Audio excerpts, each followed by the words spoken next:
Assalamualaikum warahmatullahi wabarakatuh. Hari ini kita akan belajar tentang materi keluarga awal kehidupan, salah satu dari materi IPS di kelas 7 tingkat SMP ya. Nah, di keluarga awal kehidupan ini merupakan tema satu. Nah, mari kita bahas tentang materi ini. Pertama yaitu tentang keluarga itu sendiri. Dalam materi ini kita akan mengangkat tentang tema keberadaan diri dan keluarga. Nah, di dalam tema ini ada dua hal inti yang akan dibahas, yaitu satu, sejarah keluarga, dan dua, lokasi suatu wilayah di permukaan bumi. Kalau melihat sekilas judul ini ada lokasi wilayah. Apa sih nanti kaitannya? Nanti kita akan lihat apa kaitannya keluarga dan wilayah di permukaan bumi ini. Terus yang pertama yaitu tentang sejarah keluarga itu sendiri. Yang pertama yaitu merujuk pada identifikasi, belajar tentang leluhur, menyelidiki sejarah keluarga Anda dengan para anggota keluarga lainnya. Nah, ini dapat memperkuat pemahaman Anda tentang jati diri dan menolong Anda merasa lebih dekat dengan satu sama yang lain. Ya, terus secara sekilas kita ini kan juga yaitu tentang lokasi suatu wilayah di permukaan bumi. Ini nanti akan membahas letak suatu tempat di permukaan bumi menunjukkan posisi atau lokasi tempat tersebut dan tempat lainnya di bumi. Kita masuk di tentang keluarga itu sendiri, di mana akan mengangkat poin utama yang awal yaitu sejarah keluarga. Nah, kalau kita melihat ini, judul ini, maka sejarah keluarga itu apa sih? Adalah suatu cabang sejarah sosial yang berkenaan dengan evolusi sosial budaya persaudaraan kumpulan dari prasejarah ke zaman modern maksudnya di sini ya. Jadi sejarah keluarga itu menuju ke sana. Terus keluarga mempunyai peranan yang sejagat sangat dan azas dalam semua masyarakat. Jadi keluarga itu eh, mempunyai peranan nantinya ke dalam masyarakat itu sendiri. Yang berikutnya yaitu dalam sejarah keluarga ini nanti akan penyelidikan mengenai sejarah keluarga, melintasi disiplin ilmu dan budaya yang bertujuan untuk memahami struktur dan fungsi keluarga dari berbagai sudut pandang. Nah, sebagai contoh nih perspektif sosial, ekologi, ekonomi ya atau digunakan untuk melihat saling hubungan antar individu ya, saudara mana mereka dan masa sejarah kehidupan mereka, kejadian sejarah keluarga itu telah menunjukkan bahwa sistem keluarga adalah fleksibel, berbagai budaya dan penyesuaian kepada kebutuhan ekologi dan ekonomi. Nah, di sebelah sini ada gambar tentang silsilah keluarga.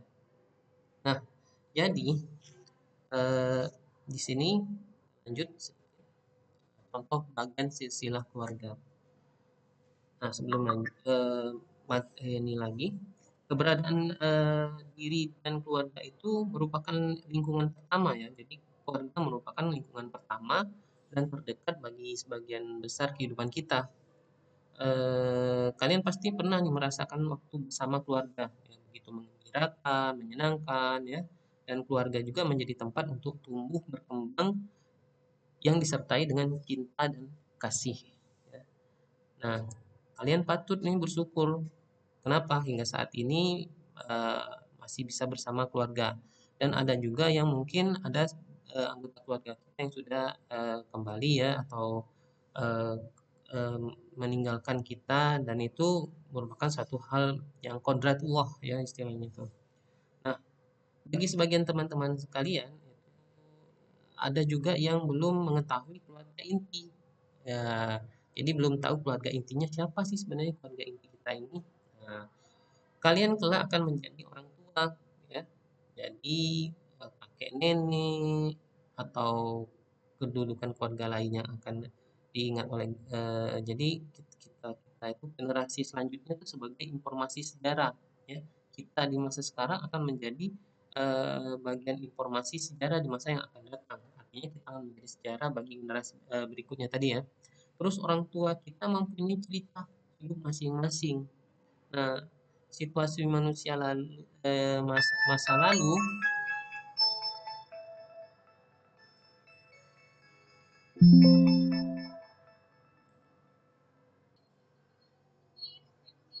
Heeh. Oke, ini orang tua kita mempunyai cerita kehidupan masing-masing ya. Eh, nah, kita di sini eh, balik lagi nih ya. Situasi masa lalu yang dilalui orang tua kita itu akan menjadi pelajaran berharga untuk kehidupan kalian saat ini ya. Nah, maka dari itu juga kita juga di sini akan membahas tentang silsilah keluarga yang merupakan cerminan dari sejarah. Nah, kata sejarah ini coba lihat ya sebelum ini ya.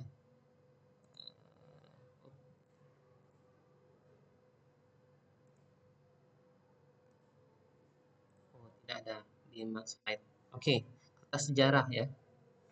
Nah, eh, kata sejarah sebenarnya berasal dari kata eh, sajarah ya, bahasa Arab ya, yang bermakna pohon ya. Maka di sini ada seperti gambar pohon.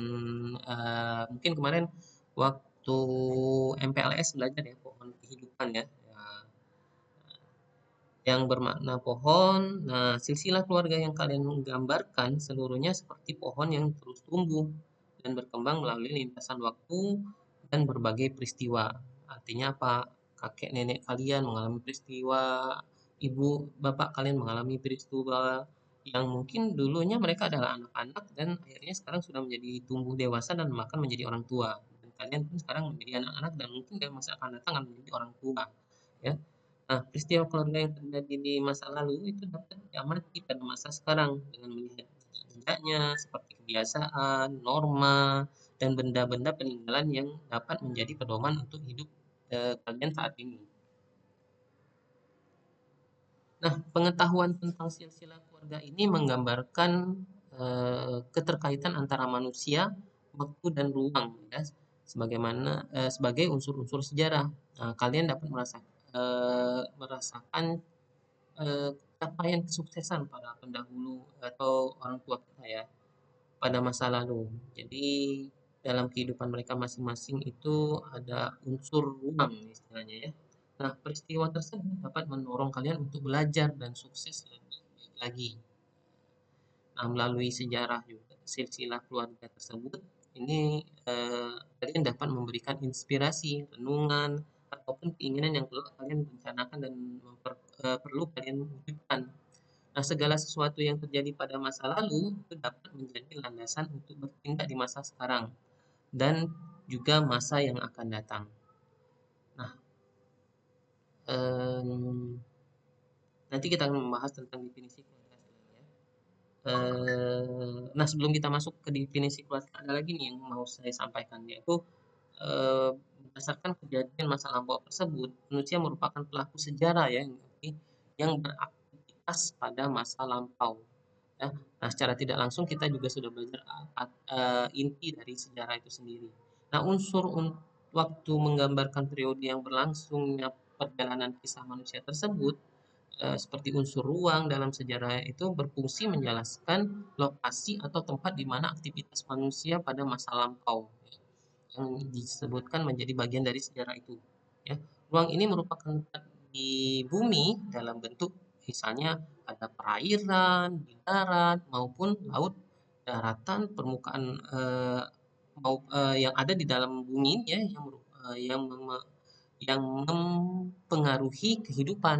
Nah, kenapa mempengaruhi kehidupan seperti corak kita yang hidup di daerah pantai, di pegunungan, ya, di lembah itu tentu saja mempengaruhi corak kehidupan dan budaya. Dari situlah makanya kita tadi ada materi di mana di awal tadi ada sejarah keluarga, ada lokasi wilayah di permukaan bumi. Nah, jadi berbagai makhluk di bumi ini menjadi bagian dari ruang, ya. Makanya ruang itu adalah lokasi suatu wilayah di permukaan bumi, ya. Maksud ruang di sini. Kita lanjut ke definisi keluarga. Ya, ini ada banyak sekali di dalam slide ini, ya. tentang definisi keluarga. Ya, tapi nanti kita akan mengambil intinya, ya. Kita lihat definisi keluarga menurut Latifun 2005, tahun 2005. Ini sudah menjadi sejarah opini dari Latifun, ya. Dia mengatakan keluarga adalah lingkungan sosial yang terbentuk erat karena sekelompok orang bertempat tinggal.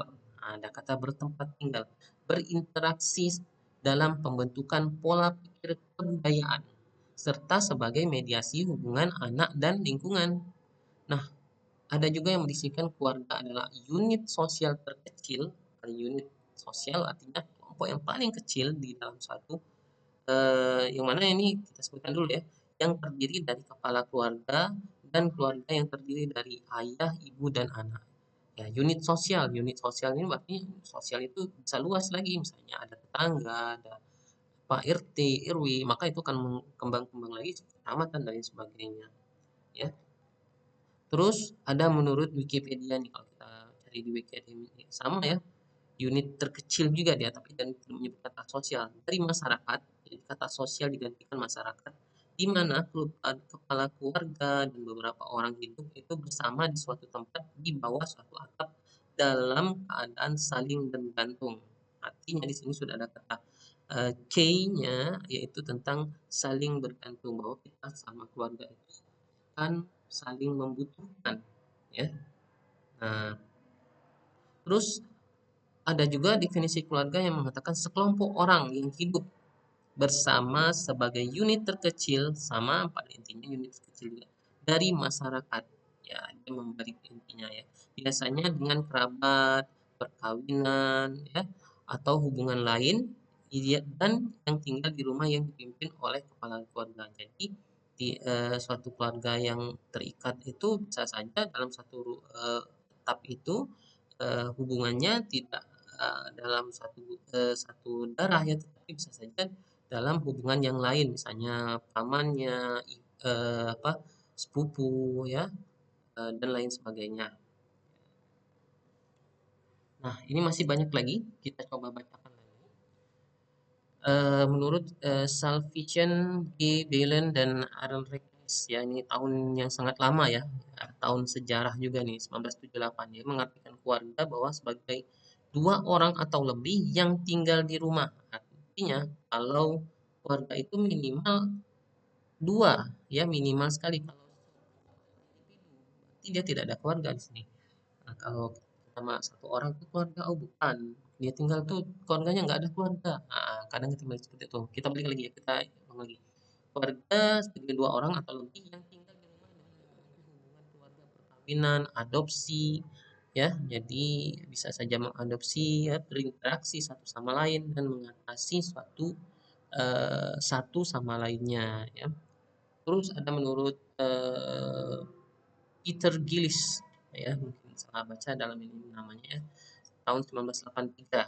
Ya, dia menyatakan suatu konsep keluarga adalah suatu entitas yang kompleks dengan atribut tersebut, tetapi masing-masing terdiri dari beberapa komponen yang memiliki arti sebagai entitas berdiri sendiri. Artinya kita sebenarnya sebagai bagian dari individu-individu, tetapi menyatu dalam satu keluarga.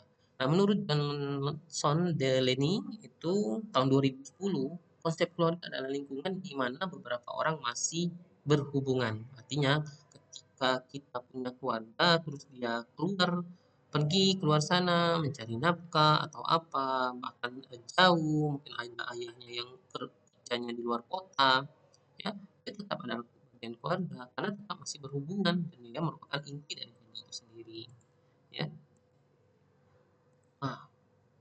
Nah, ini masih ada lagi nih. I.M. Duval, keluarga adalah sekelompok orang yang dihubungkan oleh perkawinan, persalinan, adopsi. Artinya apa? Adanya apa? Perkembang biakan istilahnya di sini, bahasa ini, ya, atau istilahnya itu penambahan anggota keluarga, ya.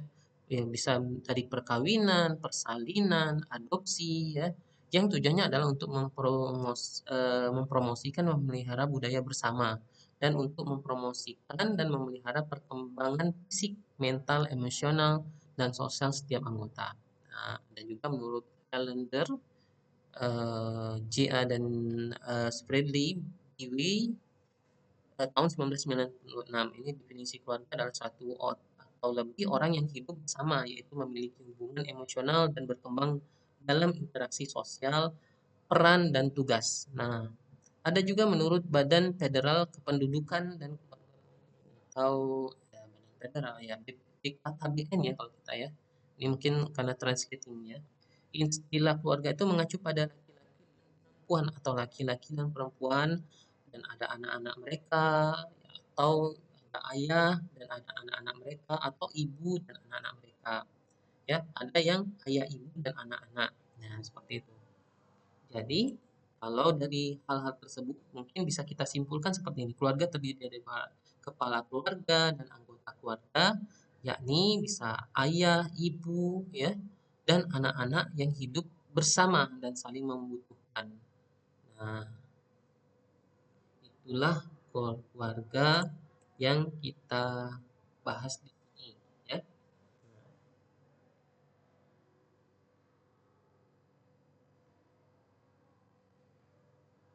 Berikutnya nanti kita akan membahas tentang fungsi keluarga, ya.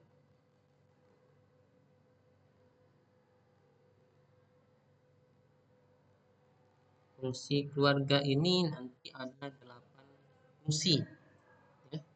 Dari materi kita akan membahas tentang 8 fungsi keluarga.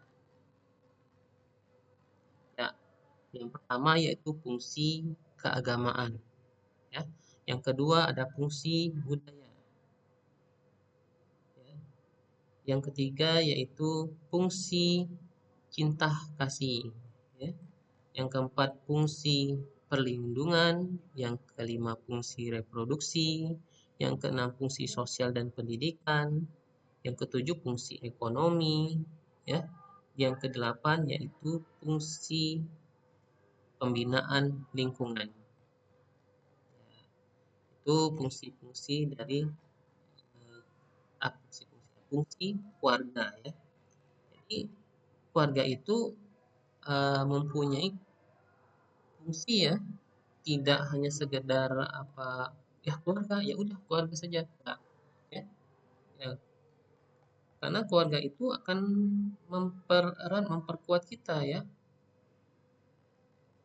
Nah, kita coba bahas apa saja sih fungsi keluarga satu persatu, ya. Kita mulai dari fungsi keagamaan, ya. Jadi kelihatan nih ada apa gambar di ya ini kebetulan muslim, ya. Mohon maaf kalau yang ada non muslim di sini. Jadi fungsi keagamaan ya misalnya fungsi ini tujuannya apa sih? Untuk membangun insan yang agamis, ya, yang bertakwa terhadap Tuhan yang Maha Esa. Nah, fungsi ini dimungkinkan untuk dijalankan oleh setiap keluarga karena pada kenyataannya di samping agama sudah menjadi pegangan hidup bangsa Indonesia juga adalah sebagai landasan idil di negara kita pada sila pertama, ya. Disebutkan gitu, ketuhanan yang Maha Esa. Ya, maka kita di sini perlu sebagai sila pertama itu akan sangat terkait dengan iman, takwa, kejujuran, tenggang rasa, ya, rajin, kesolehan, ya, ketaatan, lagi ya, suka membantu, disiplin, eh, sopan santun, ya, kesabaran, ya. Hadisnya tentang la tadarok walakal jannah. Masih ingat rupanya pelajaran kita, ya. Ya, jangan marah-marah. Maka kita itu sabar, ya, tidak marah-marah. Kasih sayang, ya. Terus tanggung jawab terhadap anak. Ya, itu fungsi dalam keagamaannya.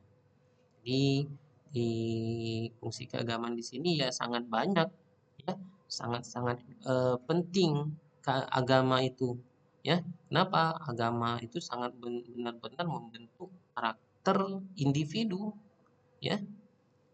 Terus kita masuk fungsi yang kedua, yaitu fungsi sosial budaya.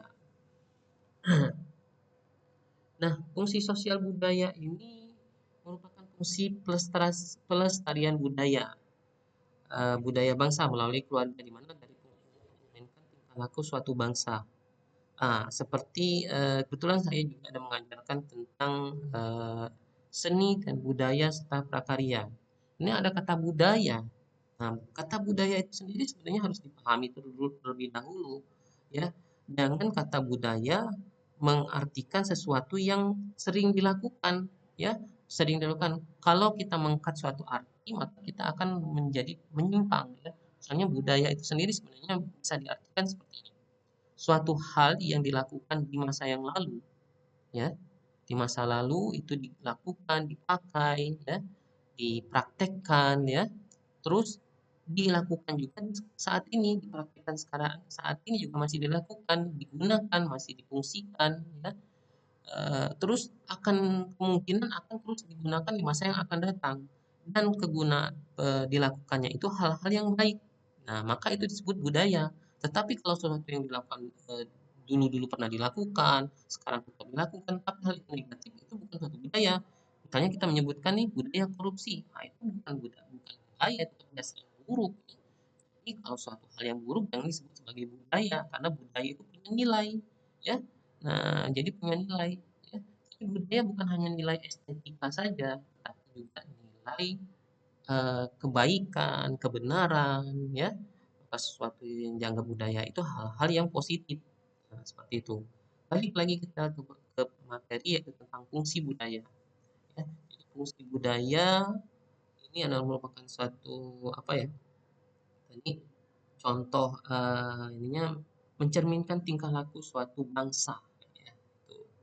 Ya, melalui keluarga itu ada kebiasaan-kebiasaan yang dilakukan dulu-dulu dan terus dilakukan, maka menjadi suatu kebudayaan, ya. Nah, contoh nih, suatu budaya nih, gotong royong, sopan santun. Kita dalam keluarga sopan santun. Itu budaya di dalam keluarga yang mulai kurang ajar terbawa keluar, itu bisa terlihat nih. Terus kerukunan, kepedulian, kebersamaan, toleransi, kebangsaan, dan sebagainya. Ya. Terus fungsi yang berikutnya yaitu fungsi cinta kasih. Nah, kita lihat nih, mungkin cuma gambar ya di sini ya. Tapi suatu gambar itu kadang-kadang bisa apa ya, banyak mempunyai arti, ya. Eh, ya, cinta dan kasih, ya. Ada kata cinta yang dilambangi dengan love, hati, dan lain sebagainya. Nah, fungsi ini merupakan suatu perwujudan pada hakikatnya manusia harus mencintai dan mengasihi sesama anggota keluarga. Jadi sesama adik, kakak, ya, sepupu, ayah, ibu terutama, ya. Dan kemudian untuk mengasihi masyarakat di mana mereka berada. Nah, contoh cinta kasih ini seperti apa sih? Contohnya empati, ya. Kita harus berempati, akrab, adil, pemaaf, ya. Jadi jangan ketika ada sama saudaranya sakit hati nggak maafin, ya. Setia, ya. Terus pengorbanan, ya, misalnya sama saudaranya ini ada ayahnya bawa apa makanan, ya, berkorban sama adiknya misalnya, oh sudah saya ngalah nih ambil nih adik buat adik sayang, ya, pengorbanan itu kan cinta kasih tadi. Terus suka menolong, misalnya, oh kakak mau ini ya adik bantuin, nah seperti itu. Terus tanggung jawab. Nah, jadi itulah fungsi cinta kasih di dalam keluarga itu sendiri. Ya, terus fungsi tadi fungsi perlindungan. Nah, fungsi perlindungan. Nah, fungsi perlindungan itu sendiri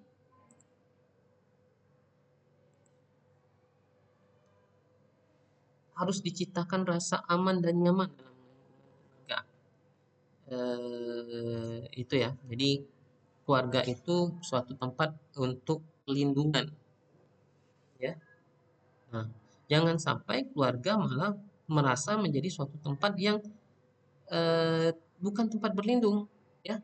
Maka sekarang juga mungkin ini terkait dengan suatu program di sekolah ya, yang kebetulan saya juga memegang program tersebut, yaitu tentang PPPK, ya. Eh, Pencegahan kekerasan, ya. Ya, pencegahan kekerasan, terjadinya kekerasan tersebut.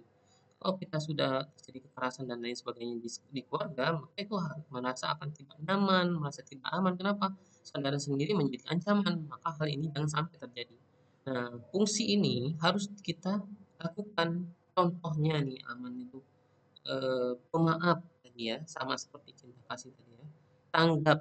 Ya, jadi saling tanggap nih, ada apa-apa, oh tanggap, jangan mendiamkan saja. Suatu terjadi di keluarga, oh sudah, cek aja, bukan ini, bukan tugas saya, bukan ini. Terus tabah, apapun yang terjadi di dalam keluarga harus saling support ya, tabah.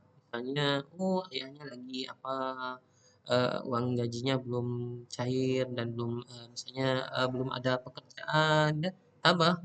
Nah, kita harus saling mendukung nih, menjadi perlindungan gimana dengan melindungi keluarga itu jangan sampai terperosok jauh dalam kekurangan tersebut. Kita harus membantu untuk berhemat seperti itu. Terus yang berikutnya yaitu fungsi reproduksi ya. Nah, kalau berkaitan fungsi reproduksi ini bukan hal yang berbaur-baur ini ya. Karena dalam kehidupan itu tidak terlepas kita dengan fungsi reproduksi. Apa sih maksudnya di sini? Fungsi ini adalah suatu fungsi yang hakiki ya sebagai manusia. Karena kenapa? Harus dapat melanjutkan keturunannya ya. Tetapi ya kita tidak bisa juga melepaskan kodratnya. Ada juga yang kemungkinan belum di ini kan ya di dalam keluarga. Misalnya kita ada yang diinikan di apa cuman diadopsi ya. Nah, mungkin berarti mungkin ada jalurnya seperti itu.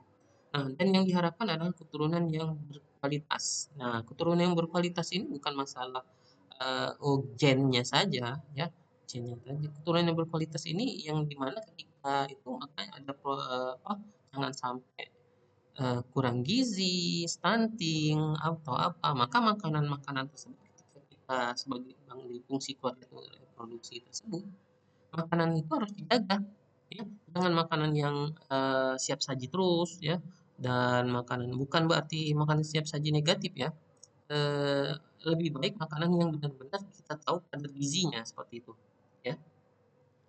Terus kita lanjut di fungsi sosial dan pendidikan. Nah, ini terkait kata pendidikan nih. Jadi pendidikan itu bukan hanya di sekolah saja sebenarnya ya. Nah, pendidikan itu awalnya di rumah ya. Yang dididik itu kita awalnya di rumah ya.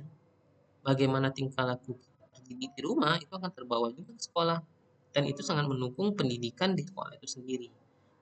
Nah, fungsi yang dikatakan fungsi sosial dan pendidikan itu sendiri ini sebagai apa ya? Yang dipersiapkan sebagai generasi yang lebih baik dan diperkenal eh, yang bisa disebutkan di sini misalnya apa?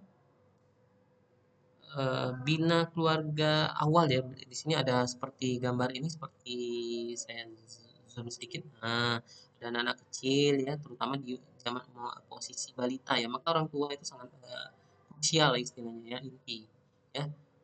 Jadi fungsi sosial saling berinteraksi sosial ya dalam satu keluarga dengan keluarga yang lain, tetangga dan lain sebagainya. Ya, ini contoh tentang interaksi sosialnya.